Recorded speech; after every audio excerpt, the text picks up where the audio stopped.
Բարերեկո երկրի հարցն է երկիր մեդիայի եթերում, այն որ նախորդին անցկացված թիմ ընտրությունները անհետաքրքիր եւ կանխատեսելի են լինելու պարզեր, բայց դրանց արդյունքները երբեմն զավեշտականի են վերածվում։ Այսօր արդեն պարզվեց, որ օրինակ Գորիսի հանրապետական քաղաքապետի տեխնացուն մրցակցին հաղթել է ձայների 99.6%-ով։ Մեկ այլ օրինաչափություն էլ դրսևորվեց, որը վերջին տասնամյակներում ավանդաբար տեսնում ենք թիմ ընտրությունների ժամանակ, մի շարք այդ թվում խոշոր քաղաքային համայնքներում, օրինակ Ապարանում, Արտաշատում, Կապանում, Ալավերդիում առաջադրվել էր ընդամենը մեկ տեխնացու եւ այլ ընտրանքը մրցակցությունը բացակայում էր։ Թեմայի շուրջ երկրի հարցում այսօր հյուրընկալել եմ Հայաստանի համայնքների միության նախագահ Էմին Երիցյանին։ Էմին Երիցյանն ավարտել է ԵՊՀ-ն փիլիսոփայություն եւ սոցիոլոգիա մասնագիտացմամբ, Պետական կառավարման ակադեմիան։ Արևելյան գործընկերության տարածաշրջանային եւ տեղական իշխանությունների համաժողովում Հայաստանի պատվիրակության ղեկավարն է։ 1994-ից 2016 թվականներին եղել է Ընտրական համակարգեր կենտրոնի նախագահը, 1998-ից Հայաստանի համայնքների միության նախագահն է։ Բարերեկո, պարոն Երիցյան։ Բարև։ Շնորհակալ եմ հրավերն ընդունելու համար։ Իհարկե հետևել եք զարգացումներին, ընտրություններին, փորձենք շատ կարճ ամփոփել, տվյալներն արդեն հասանելի են։ Ղեկավար են ընտրում 52 համայնքում, 38-ում հաղթել է ՀՀԿ-ն, 2-ական ԲՀԿ, ՀՅԴ եւ 10 անկուսակցական։ Տպավորություն այն է, որ արդեն ինչ-որ ավելորդ ձևականության են վերածվում այս ընտրությունները, ամեն անգամ կանխատեսելի, սպասելի արդյունքներ։ Նախկինում շատ ավելի մեծ պատկերացումներ կային այդ պաշտոնների համար, իհարկե քաղաքներում, խոշոր համայնքներում դա նշանակալից է։ Սա առաջին հանգամանքն է, այսինքն հատկապես ավականու մասով, համայնքի ղեկավարի մասով նաև կուսակցությունների ակնհայտ պասիվությունը կա եւ նաև հաջորդ հանգամանքը նա է, որ ընտրությունները տեղի ունեն փնջերով, հա։ Այսինքն համապետական մեկ օր չունենք տեղական ինքնակառավարման ընտրությունների եւ շատերը պատրաստ չեն լինում տեղական ռեգիոնալ էլիտաները շատ ավելի ստաբիլ են, հա, շատ դինամիկ փոփոխություններ չեն լինում։ Կուսակցությունները չեն հասնում լավ պատրաստվել իրենց տարածքային կառույցներով։ Կուսակցությունները իրենց առանձնահատկություն ունեն, բայց ես նաև նկատի ունեմ, որ անհատներն էլ, անհատ գործիչները, որովհետև ռեսուրս տնելու խնդիր կա եւ շատ-շատերը նաև ընդհանուր տնտեսական ճգնաժամ միշտ ազդում է, որովհետև դու ընտրությունների մտնելու համար պիտի մոբիլիզացնես մարդկային, ֆինանսական նաև ռեսուրսներ որոշակի եւ դա տեղի չունենում, հա, երբ որ ընտրությունները փնջերով են։ Կուսակցությունների պարագայում նայեք, առաջին հանգամանքը նա է, որ տեղական ընտրությունները Հայաստանում դեռևս մնում են անհատների վրա կառուցված։ Երբ որ օրինակ ասում է, այսինչ կուսակցության ներկայացուցիչ ընտրվեց, ավելի ճիշտ ձևակերպումը հետեւյալն է, այսինչ չընտրվեց, որը այսինչ կուսակցության անդամ է, որովհետև նա առաջին հերթին որպես անհատ է ընտրվում ու ընտրական համակարգն էլ դրան է բերում։ Դե դա հասկանալի է, դրա պատճառը։ Եվ երկրորդը, որ կուսակցություններից շատերը, հա, օրինակ մեր այսօրվա անդիմադիր դաշտը, ինքը վերջին ազգային ժողովի ընտրություններից հետո նոր ձևավորված ռելիեֆ ունենք։ Եվ շատերը մարզերում կառույցներ եւ համապատասխան նաեւ ռեսուրսներ մարդկային չունեն։ Դե բայց կարծես մինչ այդ էլ ընդհանրապես տարիների, տասնամյակների միտումը այն է եղել, որ ավանդաբար չեն հետաքրքրվել թիմերով եւ կամ էլ մտածել են նախ վերցնենք հանրապետական իշխանությունը, կառավարությունը վերցնենք, հետո նոր գնանք գյուղեր։ Նման վերամբարձ մոտեցում ճակերտներում իհարկե կա քաղաքական էլիտայի մեջ։ Ինչպես կարծես հակառակը պիտի լինի։ Երբ որ երկրորդված է տեղական ինքնակառավարման համակարգը, որ դա խորհրդային տարիներից է գալիս, երբ որ տեղական իշխանությունները կենտրոնական իշխանության շարունակությունն էին։ Այսօր էլ կա այդ մտածողությունը, նաեւ իշխանությունների մոտ կա տեղական իշխանությունների մոտ կա, որոնք համարում են, որ վերադասում են։ Այո, իրենք կամակատար են։ Այո։ Այսինքն սա մտածողության հարցը, որը պիտի հաղթահարվի նաև ընտրական համակարգի ռեֆորմների միջոցով։ Այստեղ փաստորեն գյուղապետերի, երբեմն անգամ քաղաքապետերի հետ լուրջ աշխատանքի խնդիր էլ կա, որովհետև մարդիկ պարզապես չգիտեն, որ իրենք օրինակ մարզպետին հաշվետու չեն։ Մարզպետը որևէ իրավասություն չունի։ Կարծում եմ իրենք գիտեն, ուղղակի օբյեկտիվորեն նայեք մեր բոլոր համայնքները, այդ թվում Երևանը միասին վերցրած հանրային ֆինանսների մեջ, հա, իրենց մասնաբաժինը ընդամենը 10% է կազմում։ Այսինքն հարկատուների ռեսուրսները 90% կենտրոնական իշխանությունն է ծախսում։ Եվ անկախ նրանից թե ինչ պատկերացումներ ունի համայնքի ղեկավարը, միևնույնն է, ֆինանսների առումով եւ ծրագրերի առումով կախվածություն է առաջանում կենտրոնական իշխանությունից։ Օբյեկտիվորեն դրա համար այդ մտածողությունը առաջանում է։ Կառավարման խնդիրներից մենք դեռ կխոսենք, պարոն Երիցյան, մինչ այս ընտրությունների որոշ միտումների շատ արագ անդրադառնանք։ 52 համայնքից 26-ում, որտեղ ընտրում են համայնքի ղեկավար, մեկական տեխնացու է քվեարկվել, այսինքն ուղիղ կեսում։ Սա ողբերգություն է։ Ըստ էության դրանք չընտրություններ էին, որովհետև ինչպես կարող է ընտրությունը լինել մեկ տեխնացուի հիման վրա, թե այլ ընտրանքը բացակայում է։ Իշխանությունը խոսում է արդյունավետության բարձրացումից, խոսում է խոշորացումից։ Ուր է այստեղ արդյունավետության բարձրացումը, եթե չկա այլ ընտրանք։ նայեք այդ երևույթը կա անկախ խոշորացող համայնքի թե ոչ խոշորացվող, որովհետև դա իսկապես վատ երևույթ է տեղական ինքնակառավարման համար, որ ամենակարևորը տեղական իշխանության համար բնակչության վստահությունը, լեգիտիմությունը։ Անկախ նրանից, որ համայնքի ղեկավարը ընտրված մեծ աջակցություն է ստանում բնակիչների կողմից կամ ընդունվում է, միևնույնն է ցածր մասնակցությունը եւ մի տեխնացու լինելը արդեն որոշակի ստվեր է գցում լեգիտիմության ինստիտուտի վրա։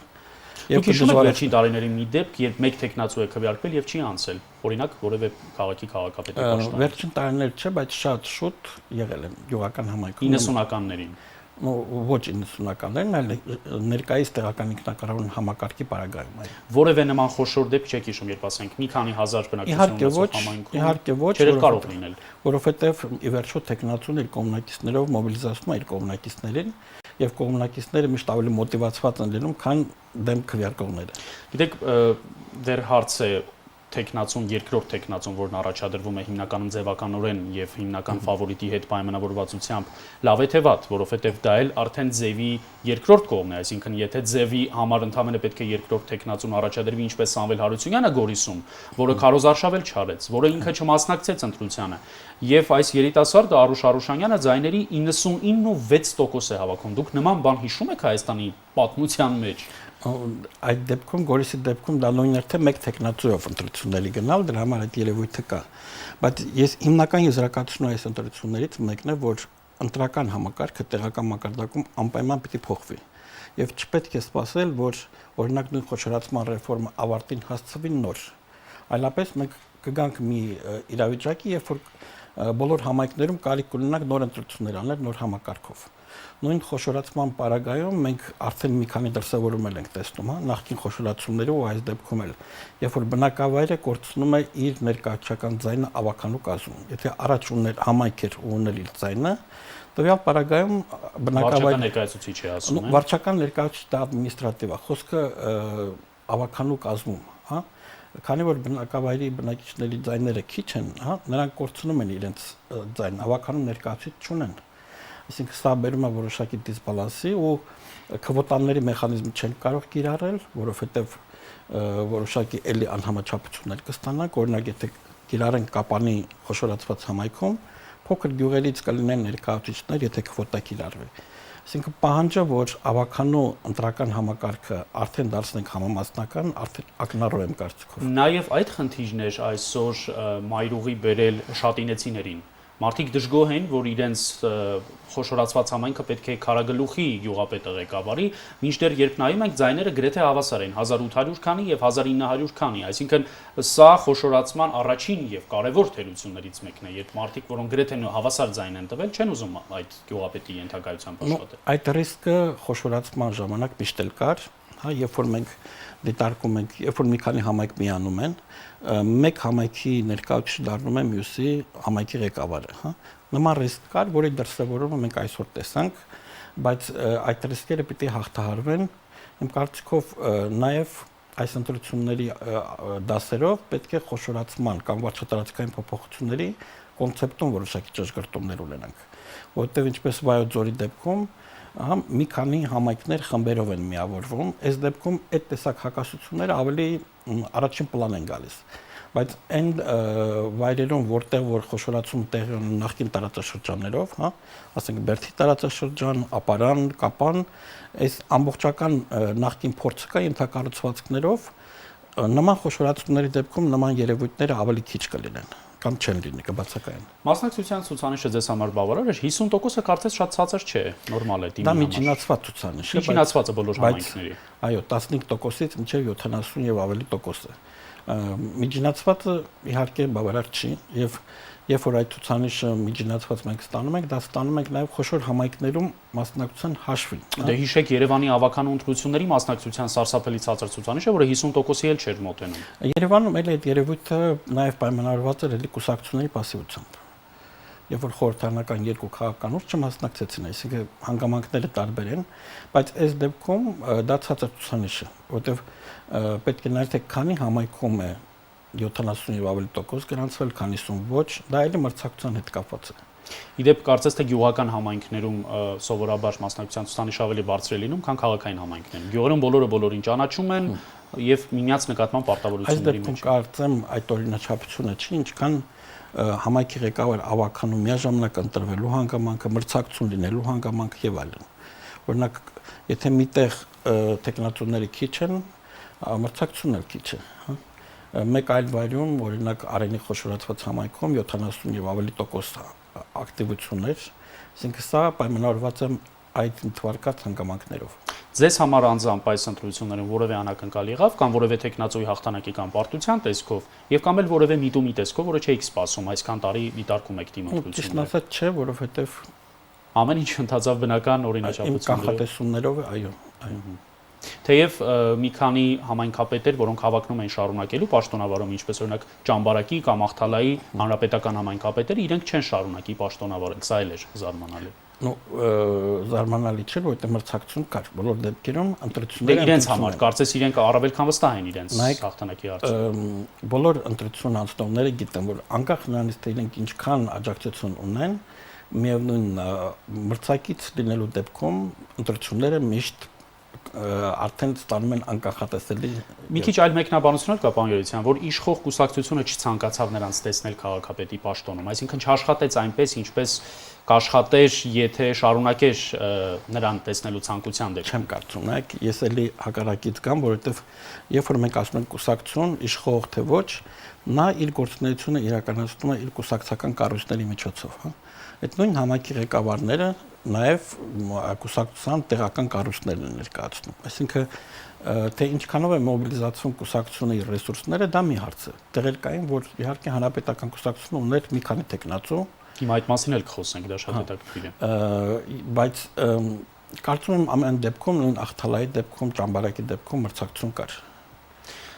Հիմա հենց հանրապետականի մի քանի տեխնացուի մասին, նախ մարդիկ անգամ մեկ տեխնացուից են կուշտ, ինչպես ասում են։ Հիմա եթե տեսնում եք մի քանի տեխնացու, սա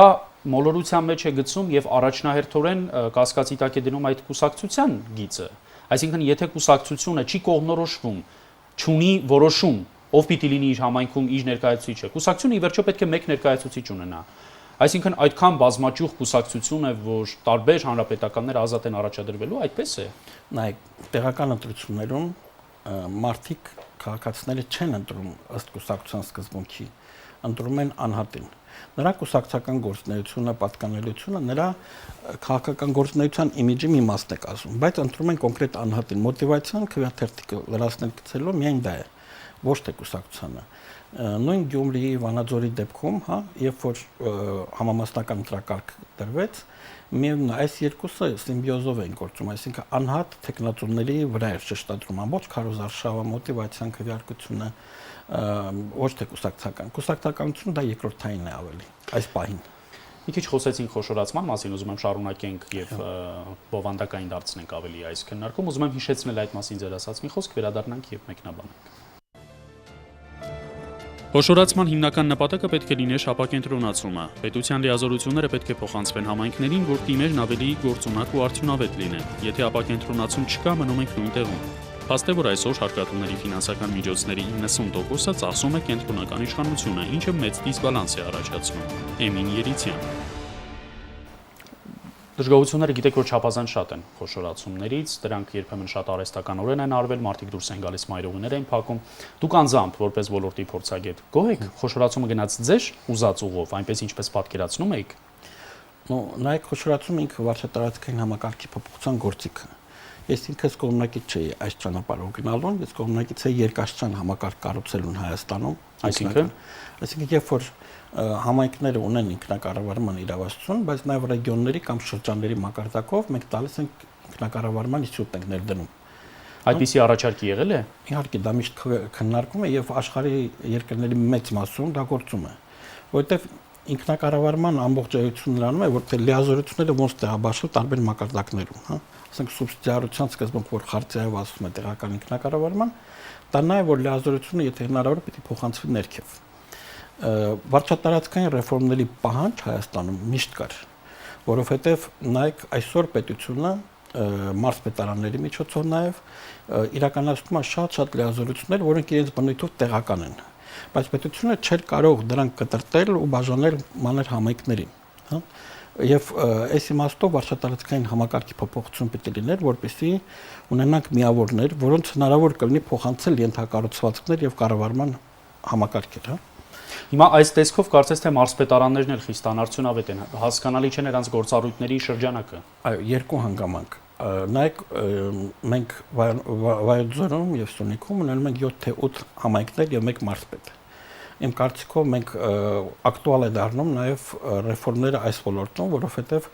ակնհայտ կառաջանա կոնֆլիկտ ինստիտուցիոնալ, երբ որ 1 մարզում 4, 5, 7 կամ 10 համայնք է եւ 1 մարզպետ, հա։ Մենք անընդհատ կունենանք միջամտություններ ու կոնֆլիկտներ եւ ռեֆորմը այստեղ շատ կարեւոր է։ Եվ երկրորդ հանգամանքը, որ մենք նաեւ այս փորձը հաշվի առնելով պիտի կոռեկտենք կարծիքով խոշորացման քաղաքականությունը։ Այսինքն, եթե մենք նախկին փնջերով խոշորացման ունենք ստացել ենք համայնքներ, որոնք 2000 բնակիչ ունեն էլի, այսինքն ստացվում մի փոքր մի քանի համայնքներ ենք միավորել, մյուս դեպքում ամբողջական տարածաշրջաններ, մենք չունենք համասեռ վարչատարածքային փոփոխություն։ Իմ կարծիքով, թեկուզ այդ ռևիզիայի ենթարկելով նախկին խոշորացում, մենք պետք է անցնենք տարածաշրջաններով խոշորացման սկզբունքին։ Միևնույն է, պարոն Երիցյան, տպավորությունը այն է, որ շատ համայնքապետեր, հիմնականում գյուղապետեր, առանձնապես տեղեկացված չեն նախ իրենց իրավասություններից, այն որ օրինակ ավականին է բյուջե հաստատում եւ ոչ մարզպետարանը։ Ես անգամ դեպքեր գիտեմ, որ բյուջեն հաստատման մարզպետարան են ուղարկել եւ կառավարության հետ չեն աշխատել, մարզպետարանն էլ հաստատել է, այսինքն մարզպետարանը էլ չեն իմացել, որ դա իրենց իրավասությունը չէ։ Եվ այսպես ուժեղ ձեռքի կարիք են միշտ ունենում։ Այսօրվա վերջին փաստը, երբ շատինեցիները մայրուղին փակեն, մարզպետը գնաց փորձեց բանակցել, բացել այդ ճանապարհը։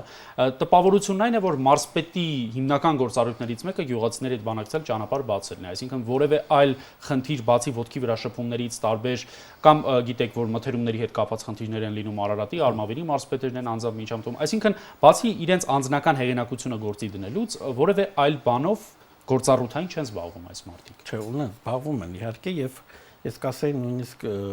շատ ավելի քան պիտի զբաղվեն, որովհետեւ նայեք համանդրությամբ դա էլ մի բան չէ ուրեմն։ Այո, այդպես էլ չպիտի լինի։ Այո, մենք երկար տարիներ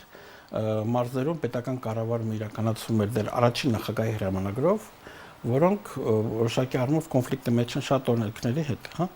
Նրանք այսօր իրականացնում են կրկնում շատ լիազորություններ, որոնք բնորոշ չեն իրենց եւ օրենքով էլ վերապահված չեն ըստ էության։ Բայց ինչպես են, ինչու են իրականացնում։ Որովհետեւ մենք ունենք բաց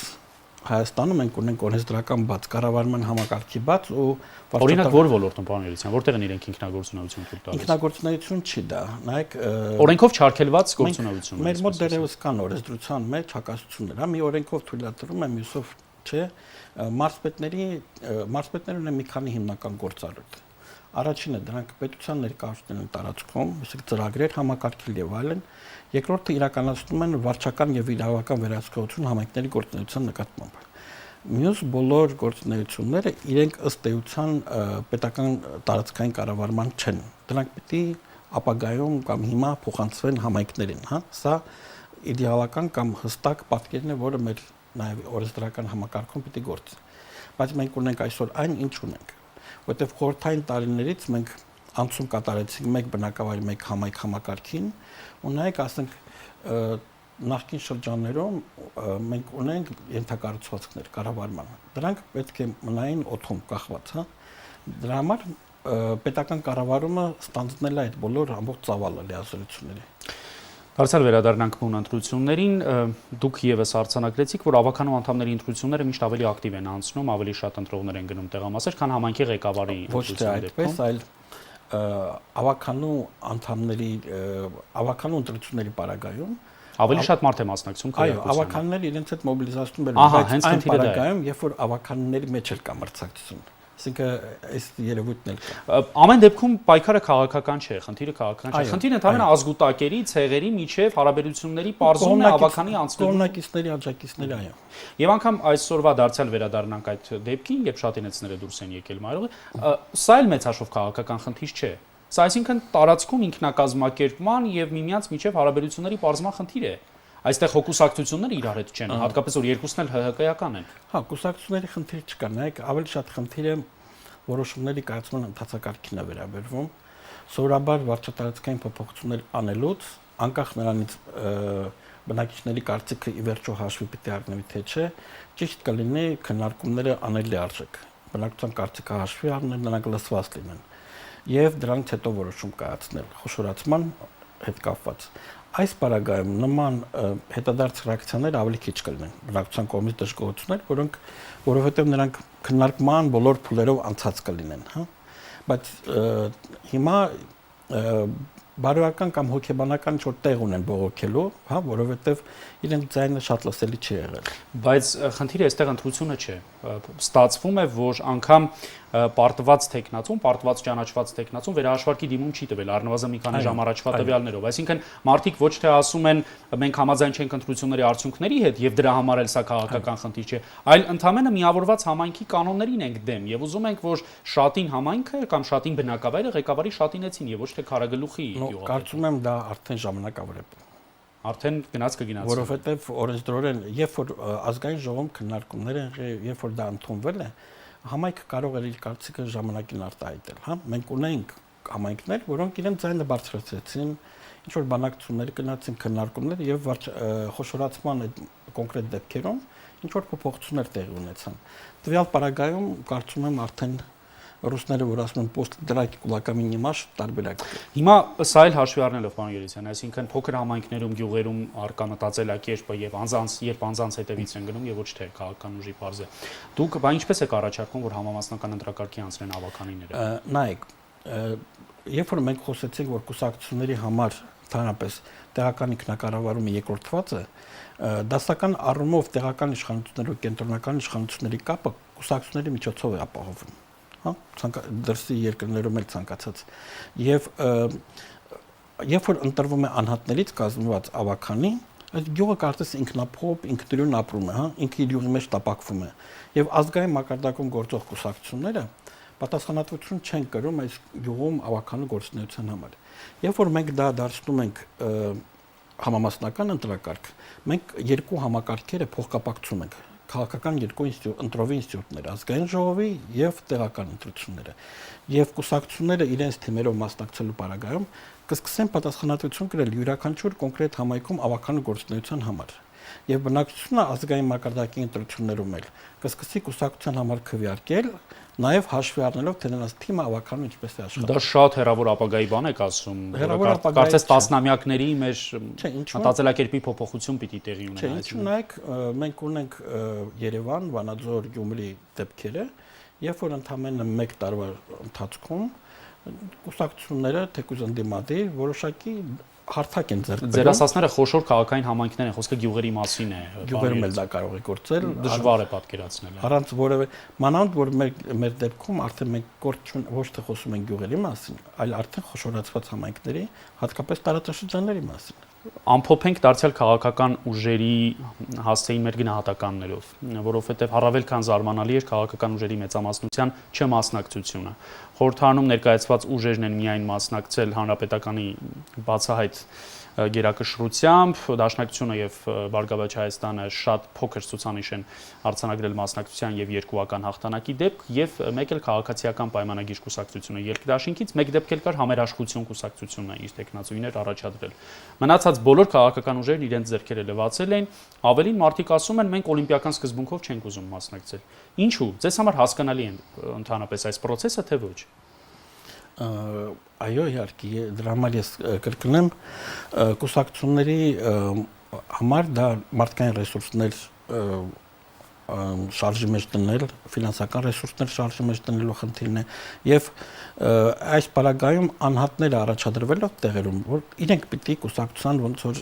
իմիջը առաջ մղեն եւ ոչ թե կուսակցությունը այս ընտրական համակարգում։ Ընտրական համակարգը չի հնարավորություն տալիս, որ կուսակցությունները իրենց ռեալիզացնեն տեղական մակարդակի ընտրություններում։ Խոսքը հենց սրա մասին է։ Նայեք, ազգային մակարդակի ընտրություններում կուսակցությունները բոլոր ռեգիոններում մոբիլիզացնում են մարդկանց, մասնակցում են ընտրություններին, նախընտրական արշավին քվեարկության օրը, դրանից հետո մի որոշ ժամանակահատված։ Դրանից հետո իրենց մոբիլիզացված կողմնակիցները այլևս անելիք չունեն, հա? Մինչև հաջորդ ընտրությունները։ Մինչև հաջորդ ընտրությունները։ Բայց տեղական ընտրությունները համամասնական դարձնելու ավականու պարագայով իհարկե նրանք հնարավորություն են ունենում իրենց տեղական ակտիվը արդեն մասնակցությունը ապահովել տեղական ընտրություններում մշտապես գործել։ Այսինքն այս պարագայում նաև դաշտ կստեղծվի կուսակցությունների կայացման համար, որպես տարբեր ռեգիոններում իրենց ներկայացություններ ունենալով։ Պարզ ասած, Գորիսի քաղաքապետի այս բացառիկ միջինասիական, ես կասեմ անգամ հյուսիսկորեական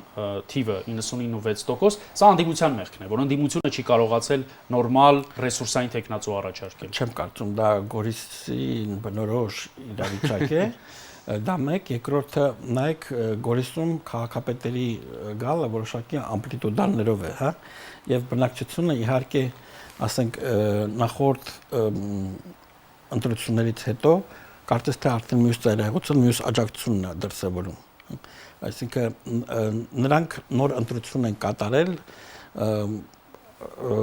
ելնելով իրենց կոնտեքստից, Գորիսյան կոնտեքստից։ Այդ պահին արկա քաղաքական նպատակահարմարությունից ելնելով։ Սենց տնից բնակիչները հատկապես տեղական ընտրություններում իրենց նպատակահարմարությունից են ելնում։ Ես ինչու եմ հատկապես Գորիսի վրա կենտրոնանում, նախ որովհետև թիվն է բացառիկ եւ դժվար հիշվող մեր նորանկախ պատմության մեջ։ Սա մեկ, երկրորդը Վաչագան Ադունցը, որը այդ քաղաքի երկարամյա քաղաքապետն էր եւ նախկին մարզպետ Սուրիկ Խաչատրյանի հովանավորյալը Սիրելին, արդեն գործող Սուրիկ Խաչատրյանի հաջորդ մարզպետի կողմից հեռացվեց փաստորեն, այսինքն դրվեց այն վիճակի մեջ, որ հրաժարական տա։ Սա մեկ խնդիր, երբ նշանակովի պաշտոնյան մարզպետը կարող է ստիպել ընտրված քաղաքապետին հրաժարական տալ, այն քաղաքապետին, որը ձայների բացարձակ մեծամասնությամբ էր դարձել քաղաքապետ, եւ գորիսցիների բացարձակ մեծամասնությունն էլ համաձայն է նոր մարզպետի, այսպես տեխնացուին, այսինքն նոր քաղաքապետի տեխնացուին, մոռանալով ամբողջ եղած, այսինքն շատ այսպես կոնյունկտուրային վիճակ է ստացվում։ Քաղաքի կառավարմանը կապ չունի այս ամենը։ Ես մեկի ձեռնպահ կմնայի այդ տեսակ կապերը մեկնաբանելուց։ Բայց չէ՞ որ այդպես է, պարոն Երիցյան։ Դե Գորիսի հանգամանքը նաև նա է, որ անկախ նրանից թե դա ինչ ոճով է տեղ ունենում, հա, եթե Գորիսի Սյունիքի նախկին մարզպետը կուսակցության լիդերներից էր եւ համայնքի ղեկավարը նույնպես ու որոշակի գործընկերության հարաբերություններ գոյություն ունեն, հնարավոր է նրանք որոշում կայացնեն կամ մարզպետը հորդորի հրաժարական տալու համար, այսինքն նման երևույթներ կան։ Սա ընդհանուր հակասահմանադրական է, երբ մարզպետը կարող է հորդորել ընտրված քաղաքապետին հրաժարական տալ։ Չեմ կարծում, որ հակասահմանադրական է, եթե դա լինի ստիպելով կամ բան, բայց եթե դա տեղի ունենում իրենց քննարկման արդյունքում համատեղ որոշում կամ որ Դուք որին եք հակված, ինչպես է տեղի ունեցել։ Իհարկե ստիպելով։ Ես չեմ կարող նման մեկնաբանություններ տալ մարդկանց հարաբերությունների որակի հետ կապված։ Այսինքն դա քննարկումները մամուլը անում է, խոսակցությունները լինում են, բայց մարզպետը չի նշանակել այդ մարդուն, պարոն Երիցյան, խնդիրը դա է։ Մարզպետը ինչու է ազատում։ Բայց երբ որ նրանք մի թիմ են, հա, թե թիմի ներսում ինչ որակի հարաբերություններ, ես որակումներ չեմ տա, հա, որովհետև մարդկային հարաբերություններ ունեմ նաև բոլորի հետ, եւ երկրորդը թիմի առումով միևնույնն է, այդ որոշումը փաստ է, որ կայացրել են։ Դա գորիսեցիների համար փաստ է եւ երկրորդը նոր քաղաքապետի առումով նոր գործող մարզպետը իհարկե հայտնել է իր աջակցությունը, առաջադրել է տեխնացուն, բայց կարծում եմ գործող քաղաքապետը ինքը արդեն որոշակի իր համար հարթակ ձևավորել էր քաղաքականության մեջ։ Դե այստեղ Սամվել Հարությունյանի վարմունքն էլ էր շատ տարօրինակ, որովհետև նա տևական ժամանակ Սուրիկ Խաչատրյանի քննադատն էր, վերջին շրջանում նրա ջերմեռանդ պաշտպանը, ինքը անձամբ չմասնակցեց ոչ քվեարկությանը, ոչ ընտրարշավ չարեց, նախընտրական կառավարություն չարեց, տարօրինակ էր։ Մի դրվագել ուզում եմ հիշեցնել սրա հետ կապված, շատ կարճ ձեր մեկնաբանությունը եւ ավարտենք։ Հիշում եք, որ մի քանի ամիս առաջ վարչապետը Արմավիրում էր եւ դարձյալ նշանակովի վարչապետը Արմավիր քաղաքի ընտրված քաղաքապետին ընտրվել է, ինչպես է ընտրվել, այլ հարց է, մարդը ընտրված է։ Բավական մեղադրական ոճով լուտանքներ թափեց ասելով թե ինչ վիճակ է քո քաղաքում մի հատ պես։ Դարձյալ անընդունելի է, որովհետև միշտ ընտրված պաշտոնյան պիտի բարձր լինի նշանակովից, այդպես է։ Ну բարձր չէ, բայց հարգալից վերաբերմունքի պարտադիր արժան։ Նա ժողովրդի վստահության քվեն ունի։ Վարչապետը չի ընտրվել, պարոն Երիցյան, խոսքը այդ մասին է։ Նայեք, բոլոր դեպքերում, օրինակ Ֆրանսիայում, Իտալիայում ցանկացած ընտրված անձ, անկախ նրանից փոքր գյուղի ավականու անդամ է թե ինչ, կրում են հատուկ երագույններով մանժետներ, հա։ Դա բնակչության մեջ, օրինակ ֆրանսիացիներն ասում են էլուններ, ընտրվածներ, դա հատուկ կարգավիճակ է, հա։ Կրթություն, ցենզ, բան որևէ կապ չունեն եւ համաձայն ձեր հետ պիտի լինի համաճեք վերաբերմունք, գործընկերային վերաբերմունք։ Գորիսի պարագայում դա շատ տեղային հարաբերություններ են եւ ես նպատակարար չի ամալի այդքան մտնել իրենց տեղային մարդկային հարաբերությունները։ Որից առանձին օրինաչափությունը չի ենթարկվում որևէ այլ օրինաչափության։ Շնորհակալ եմ հրավերն ընդունելու եւ բարձրաբանումների համար։ Հիշեցնեմ, այսօր հյուրընկալել էի Հայաստանի համայնքների միության նախագահ Էմին Երիցյանին։ Հաջողություն։